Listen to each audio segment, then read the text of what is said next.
రక్షకుడైన యేసయ్య అతి శ్రేష్టమైనటువంటి నామంలో ఈ గ్రామ వాస్తవ్యులైనటువంటి వారందరికీ కూడా ప్రత్యేకించి వందనాలు తెలియజేస్తున్నాం. దయచేసి ఇవి దేవుని మాటలు.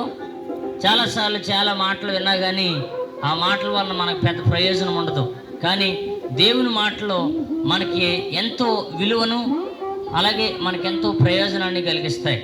అవి దేవుని మాటలో ఉన్నటువంటి ఒక మాట, ప్రయాసపడి భారం మోసుకొనుచున్న సమస్తమైనటువంటి జనులారా నా యొద్దకు రండి, నేను మీకు విశ్రాంతినిస్తాను అని ప్రభువు ప్రజలైనటువంటి వారందరికీ కూడా తెలియచేస్తూ ఉన్నాడు. ఈ లోకంలో విశ్రాంతి లేదండి. ఏమండి, ఈ లోకంలో ప్రతిదానితో మనం పోరాడాల్సినటువంటి పరిస్థితి. మానవ యొక్క జీవితం అంట ఒక పోరాటం లాంటిది. ఈ పోరాటాల్లో మనకు విశ్రాంతి ఉండదు. నిజమైనటువంటి విశ్రాంతి ఎప్పుడు మనకు దొరుకుతుందనంటే చనిపోయిన తర్వాతే దొరుకుతుంది. ఈ మాట కాస్తంత విచిత్రంగా అనిపించవచ్చు. విశ్రాంతి మానవుడికి లభించాలని అంటే తప్పకుండా మానవుడు ఈ లోకాన్ని విడిచిపెట్టాలండి. అందుకనే బైబిల్ గ్రంథంలో చివరి గ్రంథమైనటువంటి ప్రకటన గ్రంథంలో ఒక చక్కటి మాట ఉంది. వారు చూడండి, ఈ వారి ప్రయాసములు మాని వారు విశ్రాంతి పొందుదురు అని రాయబడి ఉందండి. అవునండి, అయితే చనిపోయినటువంటి ప్రతి వారు కూడా విశ్రాంతిలోనికి వెళ్తారా అనేదే చాలా మందిలో ఉన్నటువంటి ప్రశ్న అండి. అందుకనే చాలామంది ఒక లోకం ఉందని, దాని పేరు పరలోకమని లేకపోతే స్వర్గమని దాన్ని ఎంచండి ఎంతోమంది దాంట్లోనికి ప్రవేశించడానికి ఎన్నో ప్రయత్నాలు చేస్తున్నారు. కొంతమంది అయితే దాన ధర్మాలు చేస్తారు, కొంతమంది మంచి పనులు చేస్తారు, కొంతమంది ఆయా విధాలైనటువంటి కుష్ఠరోగులకని అలాగే రోగులకని ఆయా విధాలైనటువంటి మనుషులకి ఎంతో మేలు చేస్తూ ఉంటారు. ఎందుకు అనంటే అది చేస్తే మాకు పుణ్యం కలుగుతుంది, ఆ పుణ్యం ద్వారా పుణ్యలోకానికి పోవచ్చు అనేది మనుషుల యొక్క ఆలోచన. అయితే ఒక చిన్న ప్రశ్న, ఆఫ్రికా ఖండంలో కోతులు పట్టుకోవడానికండి వాళ్ళు ఒక చిన్న ప్రయత్నం చేస్తారు. ఏంటి ఆ ప్రయత్నం అని అంటే, ఒక గొయ్యి తవ్వుతారు. ఆ గొయ్యి తవ్విన తర్వాత ఆ గోతులో కొబ్బరి చెప్ప ఒకటి పెడతారు. ఆ కొబ్బరి చెప్ప మాత్రమే దొరుకుతుంది. ఆ కొబ్బరి చెప్ప తీసుకుందామని మనం ఎంత ప్రయత్నం చేసినా ఆ కొబ్బరి చెప్ప బయటికి రాదనమాట. అందుకని వాళ్ళు ఏం చేస్తారని అంటే, ఆ గోతులో ఆ కొబ్బరి చెప్ప పెట్టగానే చూడండి, కోతులు వచ్చండి ఆ కొబ్బరి చెప్ప ముట్టుకొని లాగటానికి ఎంతో ప్రయత్నం చేస్తాయి. ఎంత లాగినా అది బయటికి రాదు.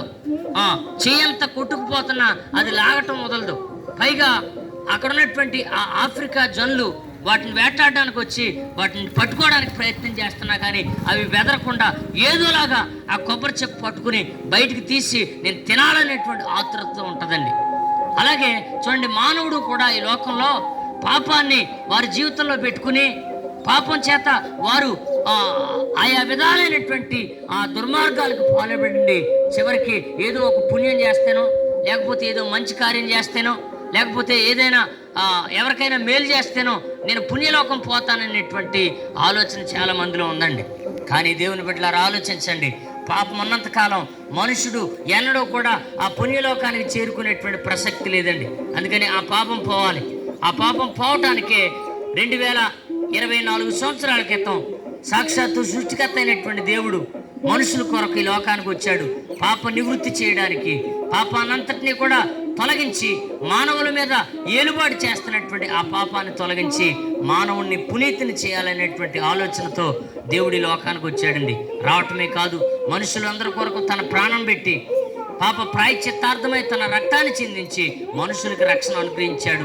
ఆయన ద్వారా తప్ప మనుషుడు పరలోకానికి చేరుకునేటువంటి ప్రసక్తి లేదండి. కాబట్టి ఈ లోకంలో ఎన్నో ప్రయాసలు పడి చూడండి ఏదేదో సంపాదించాలనేటువంటి ఆలోచన మనకుండడం తప్పేమీ కాదు. కానీ నేను చెప్తున్నాను, ఈ లోకంలో ఎన్ని ప్రయాసల కన్నా ఒక ప్రాముఖ్యమైనటువంటి ప్రయాస ఏంటంటే దేవుని రాజ్యంలోనికి వెళ్ళాలనేటువంటి ప్రయాస ఉండాలండి. కాబట్టి తప్పకుండా ప్రభుని మనం చేరుకోగలిగితే, ఆ ప్రభుని మన సొంతం చేసుకోగలిగితే మన ప్రయాసకి ఒక ఫలితం ఉంటుంది. అదే పరలోక రాజ్యం. ఆ పరలోక రాజ్యం చేరాలనేది మా యొక్క ఉద్దేశం.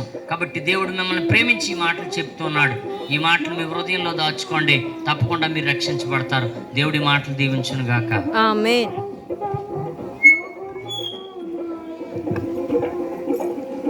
మహాపరుషుడైన దేవానికి వందనాలు, గొప్ప దేవుడానికి వందనాలు, గణడానికి వందనాలు తండ్రి. అవునయ్య, నువ్వు ఆశ్చర్యకరుడు, ఆశ్చర్య కార్యాలు చేసే దేవుడు ప్రభా. నువ్వు చేసిన కార్యాలు కంటికి కనబడి, చెవులు కనబడి, హృదయాన్ని ఘోషించిన కార్యాలు చేసే దేవుడు ప్రభా. అవునయ్య, ఒకప్పుడు మేము కూడా తెలియని వారి దేవాన్ని స్తోత్రాలు తండ్రి. నువ్వంటే దేవాన్ని స్తోత్రాలు తండ్రి. అవునయ్య, అప్పుడు ఈ సువార్త వల్ల మేము రక్షింపడ్డాం దేవాన్ని స్తోత్రాలు తండ్రి. మరి మాకు మళ్ళీ మీరు కూడా నశించిపోకూడదని దేవాన్ని స్తోత్రాలు తండ్రి. మమ్మల్ని రక్షించుకున్న దేవుడు అనేకలు రక్షించాలని దేవాన్ని స్తోత్రాలు తండ్రి. నీ బిడ్డలు ఎంతో ప్రయాసతో సువార్త ప్రకటిస్తున్నారు దేవాన్ని స్తోత్రాలు తండ్రి. ఈ సాయంకాలం సమయం ఉందరు గ్రామాన్ని దర్శించిన విధానం బట్టి నీకు వందనాలు చెల్లిస్తున్నాను దేవాన్ని స్తోత్రాలు తండ్రి.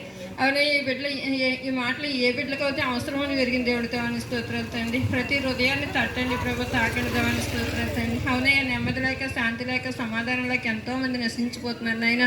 ఈ మాటలనైనా ప్రతి ఒక్క హృదయం ఫలింప దయచేయమని అడుగుతున్నాను దేవాన్ని స్తోత్రాలు తండ్రి. విత్తనం ఫలిస్తుంది అన్న దేవాన్ని స్తోత్రాలు తండ్రి. అది నీరు కట్టి ఫలించడానికి సహాయం చేయండి ఆయన.